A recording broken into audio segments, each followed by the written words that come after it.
தாம் தான் அங்கதேச அரசராய் இருக்க வேண்டும்.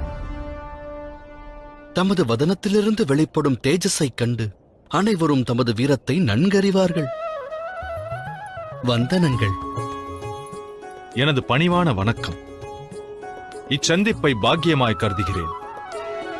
எங்கு நோக்கினும் தம்மை பற்றிய விவாதமே. அதுவே தர்மத்தின் சக்தியாகும் கர்ணா. தர்மத்தை பற்றி அனைவரும் விவாதிப்பர். இருந்தாலும் எவரும் அது பற்றி அறிய முற்படுவதில்லை. தாமே கூறுங்கள், அதை அறியும் மார்க்கம் என்ன? தர்மம் அங்கீகாரத்தை பெற்றுத்தர வல்லது. வாழ்வில் ஒருவனுக்கு அவமானம் நேர்ந்தால் அவன் தர்மத்தை பின்பற்ற தவறினான் என்பது பொருள். ஒருவன்